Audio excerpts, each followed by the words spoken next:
भारत माता की जय। भारत माता की जय। सर्वप्रथम मैं भगवान विश्वकर्मा के चरणों में नमन करते हुए श्रद्धेय दत्तोपंत ठेंगड़ी जी ने 1955 में जिस विचार और श्रमिक क्षेत्र की परिस्थिति के आधार पर भारतीय मजदूर संघ की स्थापना की, उस भारतीय मजदूर संघ के मध्य क्षेत्र के क्षेत्रीय संगठन मंत्री सम्मानित श्री सीबी राजेश जी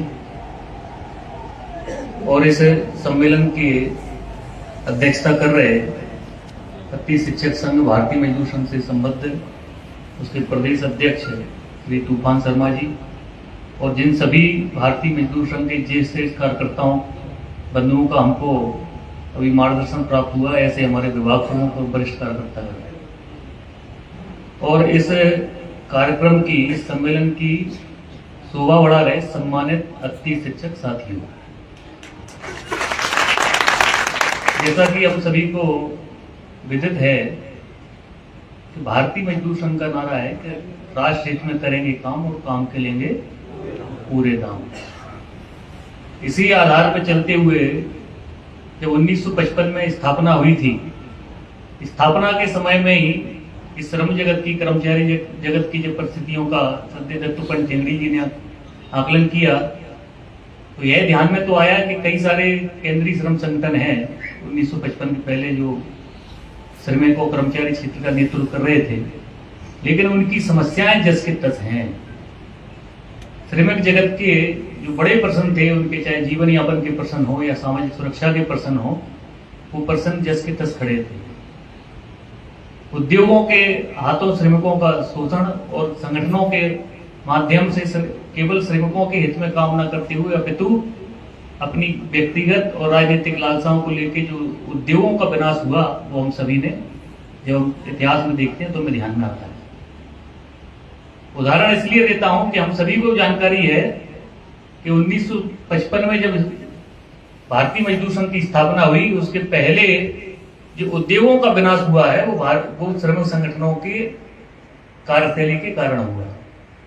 और उसमें दो चीजें हमारे सामने आती हैं कि उद्योगों के विनाश के कारण श्रमिक जगत का, श्रमिकों को जो रोजगार के जो अवसर मिलते हैं उनसे भी श्रमिक वंचित रहे और उन रोजगार के माध्यम से जो जीवन यापन, घर चलने का जो विषय होता है वो कहीं ना कहीं एक समस्या के रूप में खड़ा हुआ। और आज जो परिस्थिति में समझता हूं कि 1947 में भारत आजाद हुआ है, अगर ठीक से उस श्रम जगत की समीक्षा करते हुए ठीक से नीति बनती तो मैं समझता हूं भारत आज दूसरी स्थिति में होता। लेकिन ये बात कहते हुए भी मुझे गर्व का अनुभूति होती है कि जिस भारतीय मजदूर संघ की 1955 में स्थापना हुई, स्थापना के समय से ही एक ध्येय के साथ कि एक ऐसा संगठन होना चाहिए जिसका एक ही ध्येय हो, श्रमिकों का हित, और श्रमिकों के हित के साथ साथ इस राष्ट्र का भी हित उसमें निहित हो, उद्योगों का भी हित में निहित हो। तो एक सीधी सी बात कहूं कि राष्ट्र हित और उद्योग हित की चौखट में रहते हुए श्रमिक का हित कराना, ऐसे ध्येय के साथ निरंतर 70 वर्ष से भारतीय मजदूर संघ चल रहा है। जब भारतीय मजदूर संघ की स्थापना हुई तो कई बार जब श्रद्धेय दत्तोपंत ठेंगड़ी जी ने कहा कि एक ऐसे संगठन की आवश्यकता हो जो विस्तृत रूप से गैर राजनीतिक हो, इसके पीछे भी गहन चिंतन था, क्योंकि जो तत्कालिक संगठन थे कहीं ना कहीं एक राजनीतिक अंगी के रूप में काम कर रहे थे और श्रमिकों का हित उनका द्वितीय पायदान पर था। पहला उनका लक्ष्य था कि अपने राजनीतिक आकांक्षाओं पर खरा उतरना, राजनीतिक दलों के लिए श्रमिकों की भीड़ का उपयोग करना। लेकिन जब दत्तोपंत ठेंगड़ी जी ने बात कही कि विशुद्ध रूप से गैर राजनीतिक संगठन हो, तो श्रमिक जगत के जो लोग थे, श्रमिक क्षेत्र के जो लोग थे, उन्होंने उसको हास्य के रूप में लिया। यह भी संभव है कि सरकार के बिना सहयोग के, राजनीतिक दलों के बिना सहयोग के कोई श्रमिक संगठन चल सकता है। और दूसरा, जब ठेंगड़ी जी से प्रश्न किया गया कि आप इस राष्ट्रीय संगठन का, अखिल भारतीय संगठन का निर्माण की जो घोषणा आप कर रहे हैं, वर्तमान में आपके पास कितने सदस्य हैं, कितने कार्यकर्ता हैं, कितने कार्यालय हैं, तो ठेंगड़ी जी ने कहा कि हमारे पास कोई कार्यकर्ता नहीं है, कोई कार्यालय नहीं है। और कोष कितना है कि कोष हमारा शून्य है, कोई कोष नहीं। शून्य से आरंभ हुआ संगठन, और जब 1989 में सरकार ने वेरिफिकेशन किया तो भारतवर्ष का प्रथम क्रमांक का संगठन सरकार के आंकड़ों में टिका। ये हमारे विचारी थे, ये हमारे सिद्धांती थे, जिन्होंने इस सफर में 1989 में हमको प्रथम क्रमांक का बनाया। और जब हम अपने सिद्धांतों की ओर देखते हैं तो पहला जो सिद्धांत मैंने आपको कहा कि गैर राजनीतिक संगठन हो, केवल श्रमिकों के लिए चलने वाला संगठन हो, श्रमिकों के माध्यम से चलने वाला संगठन हो। दूसरा ये सिद्धांत उन्होंने कहा कि सरकारों से संबंध हमारा कैसा रहे, जब गैर राजनीतिक रहेंगे लेकिन सरकारों से तो संबंध रखना पड़ेगा, तो सरकारों से सब हमारा संबंध रहे विशुद्ध रूप से रिस्पॉन्सिव कोऑपरेशन का रहे। सरकार जितना कर्मचारी हित में काम करेंगी उतना भारतीय मजदूर संघ सहयोगात्मक सरकार से रहेगा, चाहे वो सरकारें किसी की भी हो, किसी भी दल की हो। और अगर सरकारों की नीति श्रमिकों के विरोध में रहेंगी तो भारतीय मजदूर संघ पूरी सख्ती से उनका विरोध करेगा सरकारों का, इसमें भी कहीं पीछे नहीं हटेगा। यह हमारा सरकारों के साथ संबंध रहेगा। और वर्तमान में भूत में भी जो हम देखते हैं कि जो भी श्रमिकों की जगत में जो आंदोलन हो रहे हैं, वास्तविक जो आंदोलन हो रहे हैं, जो केवल एक ही उद्देश्य के साथ आंदोलन हो रहे हैं कि श्रमिकों का हित हो, श्रमिकों का जो शोषण उस क्षेत्र में हो रहा है उसकी समाप्ति की जाए, इस रूप में अगर कोई आंदोलन हो रहे हैं तो मुझे कहते हुए कोई संकोच नहीं है, पूरे भारतवर्ष में भारतीय मजदूर संघ के नेतृत्व में हो। और इनका परिणाम ये निकला है कि सरकारें जिनको कहती हैं कि ये आंगनबाड़ी कार्यकर्ता हैं, ये स्कीम वर्कर हैं, इनकी मानदेय वृद्धि नहीं हो सकती, तो मुझे कहते हुए गर्व होता है कि जब सरकार के सामने सब भारतीय मजदूर संघ के नेतृत्व में संघर्ष किया तो जिन आंगनबाड़ी कार्यकर्ताओं को 1000, 2000, 500 ऐसे मानदेय थे तो आज 13,000 मानदेय है, प्रति वर्ष 1,000 की दर से। लेकिन इससे भी भारतीय मजदूर संघ संतुष्ट नहीं है। भारतीय मजदूर संघ का मानना है कि लिविंग वेजेस मिले, न्यूनतम वेतन के ऊपर लिविंग वेजेस मिले, क्योंकि जब न्यूनतम वेतन की निर्धारण होता है तो उसके जो पैरामीटर हैं, जब उस कल्पना की गई थी, उसके फॉर्मूले बनाए गए थे, तो उसमें शिक्षा और स्वास्थ्य को समाहित नहीं किया गया। और आज किसी भी परिवार की जब हम जीवन यापन की बात करते हैं तो इसमें मूलभूत आवश्यकताओं में शिक्षा और स्वास्थ्य भी है। तो उस आधार पर लिविंग वेजेस मिले, मतलब न्यूनतम वेतन जो वर्तमान के हैं वो अपर्याप्त हैं, लिविंग वेजेस मिले। और लिविंग वेजेस के फॉर्मूले भी जो सरकार से जो हमारी बातचीत होती है, वार्ता होती है केंद्र में, तो सरकार के समक्ष इस प्रकार के सभी सुझाव भारतीय मजदूर संघ की ओर से जा रहे हैं। दूसरा, भारतीय मजदूर संघ का मानना है कि अगर रोजगार सरकार देती है, क्योंकि सरकार वेलफेयर स्टेट होने के नाते अपने नागरिकों को रोजगार देना सरकार का कर्तव्य है। और रोजगार किस प्रकार का होना चाहिए? रोजगार डिसेंट प्रकार का होना चाहिए। रोजगार इस प्रकार का नहीं होना चाहिए जिसमें अति शिक्षक कल ये विचार कर रहा है कि अप्रैल में हम रहेंगे कि नहीं रहेंगे, ये डिसेंट रोजगार की परिभाषा में नहीं आता है। रोजगार डिसेंट प्रकार का होना चाहिए। और रोजगार के जो दो मूल अंग हैं, एक सामाजिक सुरक्षा और वेतन, वो ठीक से होना चाहिए। सामाजिक सुरक्षा इस प्रकार की होना चाहिए कि जब तक हम अपनी सेवाएं दे सकते हैं तब तक हमको सुनिश्चित किया जाए कि हम अपनी सेवाएं उस विभाग में, उस क्षेत्र में दें। और जब वेतन की बात करते हैं तो मैंने आपको बताया कि वेतन इतने पर्याप्त होना चाहिए कि हमारे परिवार के सामने किसी प्रकार का संकट ना हो। और जिस प्रकार का हम कार्य कर रहे हैं, अगर हम शिक्षा का देने का कार्य कर रहे हैं, इस भविष्य का, इस देश के भविष्य के गढ़ने का काम कर रहे हैं, तो उस आधार पे हमारा उसी प्रकार का वेतन है। लेकिन ये सारी चीजें आती कहां से हैं? जब आप भारतीय मजदूर संघ के संपर्क में ठीक से आएंगे तो आपको ध्यान में आएगा कि ये सारी चीजों की जड़ों में कोई ना कोई विषय है, कोई ना कोई सरकार की नीति है। तो इसके साथ भी सरकार की नीति जुड़ी हुई है। 1985 में केंद्र सरकार द्वारा एक नीति बनाई गई। उस नीति में ये तय किया गया कि 1985 से जनरल भर्ती पर रोक लगाई जाए। और जब जनरल भर्ती, नियमित भर्ती पर रोक लगेगी तो रोजगार तो, शिक्षक तो चाहिए, शिक्षा व्यवस्था चलाने के लिए, स्वास्थ्य व्यवस्था चलाने के लिए, आंगनबाड़ी चलाने के लिए, विभिन्न प्रकार के जो काम है, क्रियाकलाप है, इस देश को चलाने के लिए उनकी आवश्यकता होगी।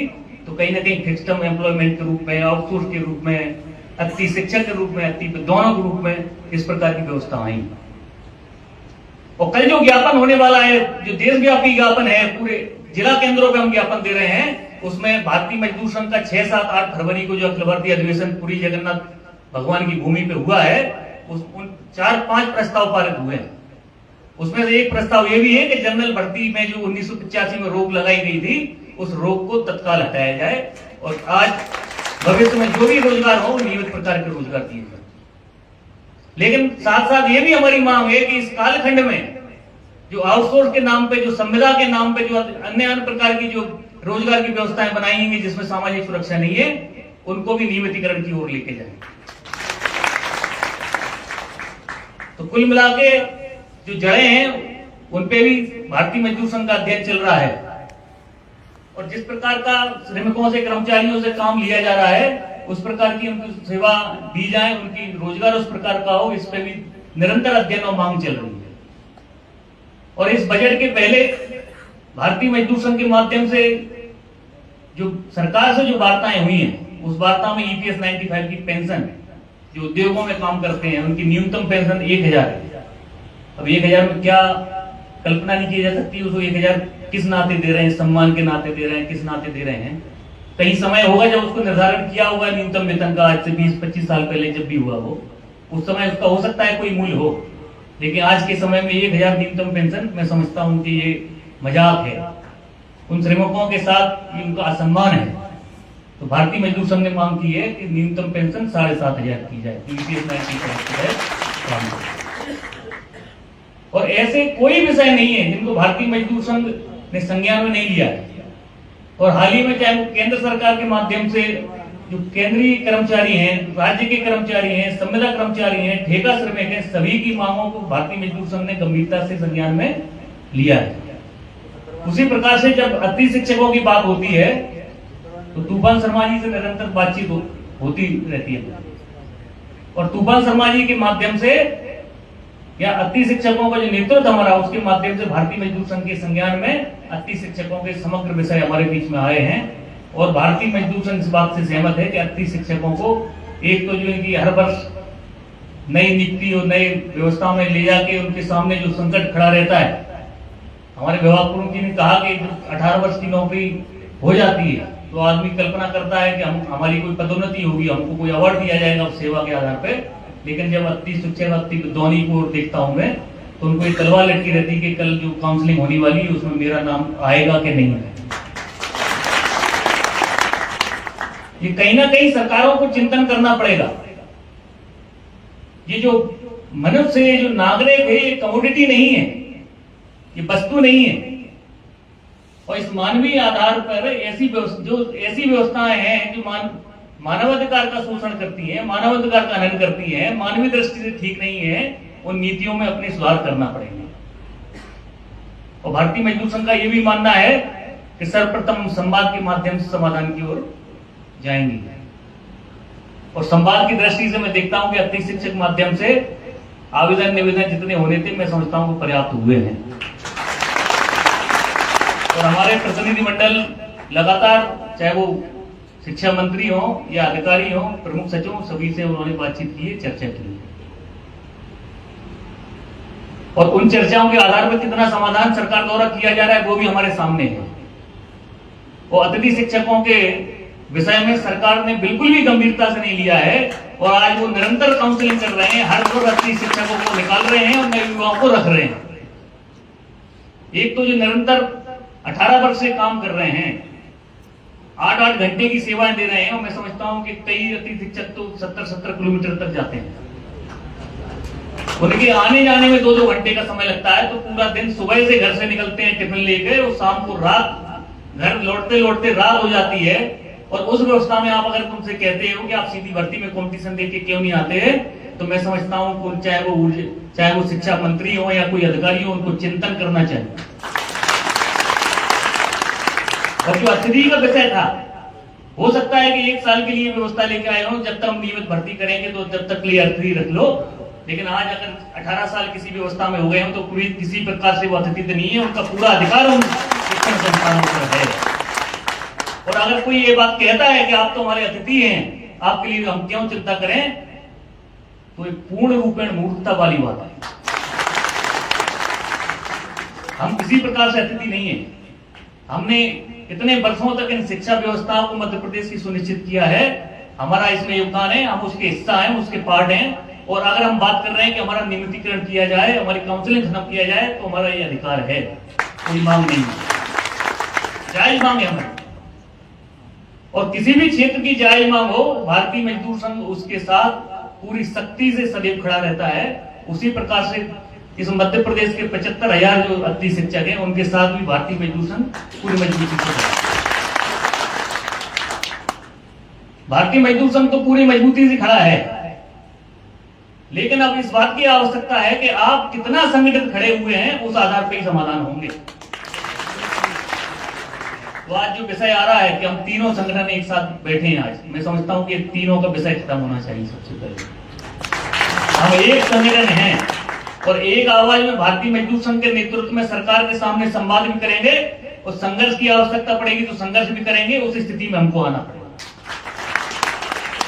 और भारतीय मजदूर संघ की जो रीत नीति है उसको भी समझना पड़ेगा।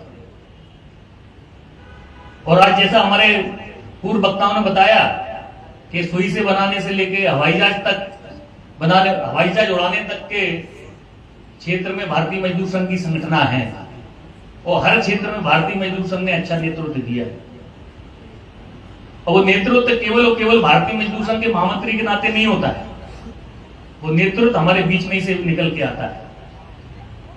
मुझे ये भी कहते हुए कोई संकोच नहीं है कि तूफान शर्मा जी या जो अन्य संगठन, उनके रूप में जब मैं देखता हूं कि भोपाल की आज ये बसें कायरी खड़ी हुई है, थैला टांग के ये लोग कौन जा रहे हैं, तो ध्यान में आता है यात्री शिक्षकों के आंदोलन चल रहे हैं। तो कहीं ना कहीं इस बात का प्रतीक है कि हमारे बीच में नेतृत्व है। अब उस नेतृत्व को व्यवस्थित करना, उस नेतृत्व को ठीक दिशा देना, और भारतीय मजदूर संघ की रीत नीति पे चलने का जो काम करने का जो विषय है, केवल उसको हमको ठीक करना है। मैं समझता हूं कि आपकी समस्याओं का समाधान निश्चित रूप से होगा। और मैं शीघ्र ही माननीय मुख्यमंत्री जी से अपने ज्ञापन में अति शिक्षकों के विषय तो लिए हमने, लेकिन प्रत्यक्ष से भी अति शिक्षकों की जो समस्या है वो प्रदेश सरकार के मुखिया के सामने समक्ष शीघ्र में रख के उसका निराकरण हो, ऐसा मैं प्रयास करूंगा। और संवाद के समाधान होता है तो ठीक है, और अगर हमको संघर्ष भी करना पड़ा तो मैं माननीय मुखिया से भी ये कहने में बिल्कुल मैं हर्ज नहीं करता हूं, किसी भी क्षेत्र की हमारी विषय हो कि अगर समाधान नहीं होगा तो हम संघर्ष भी करेंगे। और मुझे अति शिक्षक के नेतृत्व में भी पूरा विश्वास है।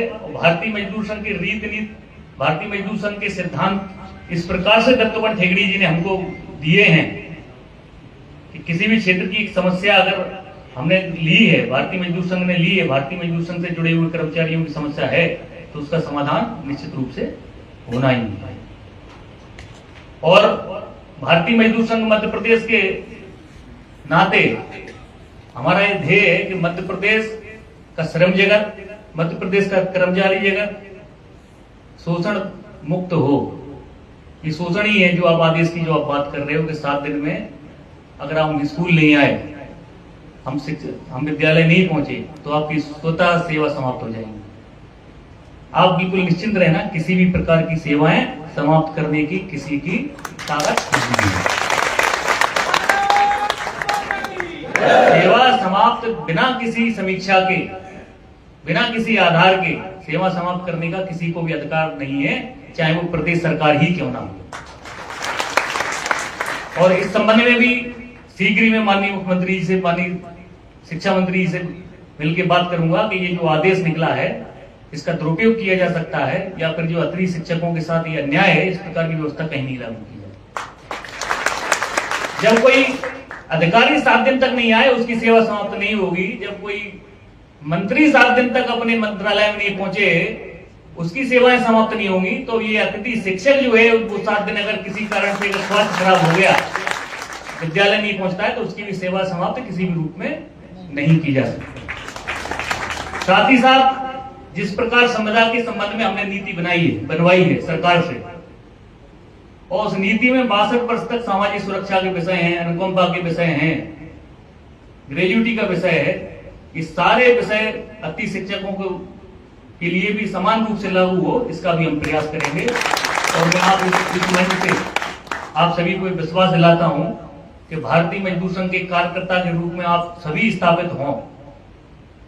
सदस्य के नाते तो हम सदस्यता एक पर्ची कटाते सदस्य बन जाते संगठन की, लेकिन भारतीय मजदूर संघ के रीति नीति जानना, भारतीय मजदूर संघ के आचार विचार जानना, भारतीय मजदूर संघ के जो सत्य दत्तोपंत ठेंगड़ी जी ने जो सिद्धांत दिए उनको जानना, और उस जानने के आधार पर भारतीय मजदूर संघ के कार्यकर्ता के रूप में जीवन पर्यंत काम करना, जो हमारे मंच में बैठे हुए हैं। एक बार भारतीय मजदूर संघ के कार्यकर्ता के रूप में अपने आप को स्थापित कर दिया या भारतीय मजदूर संघ को ठीक से जान लिया, तो मैं समझता हूं कोई ऐसा विषय नहीं बचता है कि जो आदमी प्रण ले लेता है कि नहीं मैं भारतीय मजदूर संघ के कार्यकर्ता के रूप में अपने जीवन पर्यंत काम करूंगा। तो ऐसा ही मुझे अति शिक्षक संघ से भी आग्रह है कि हम एक भारतीय मजदूर संघ के कार्यकर्ता के रूप में प्रत्येक अति शिक्षक अपने आप को स्थापित करेगा और अपने वर्ग की जो भी समस्याएं हैं संवाद से संघर्ष में संगठित होकर भारतीय मजदूर संघ के नेतृत्व में उनको भी दूर करने का काम करेगा। और जो आपने आज इस सम्मेलन के माध्यम से अति शिक्षकों की समस्याएं जो हैं भारतीय मजदूर संघ के संज्ञान में लाई हैं, तो भारतीय मजदूर संघ शीघ्र ही उन समस्याओं को लेकर सरकार से वार्ता करेगा और समाधान के प्रयास करेगा। और आने वाले समय में यह भी मैं विश्वास दिलाता हूं कि अति शिक्षकों की समस्याओं का निश्चित रूप से हम समाधान कराने में सफल होंगे। और इसी आशा और विश्वास के साथ मैं अपनी बात को समाप्त करता हूँ। धन्यवाद।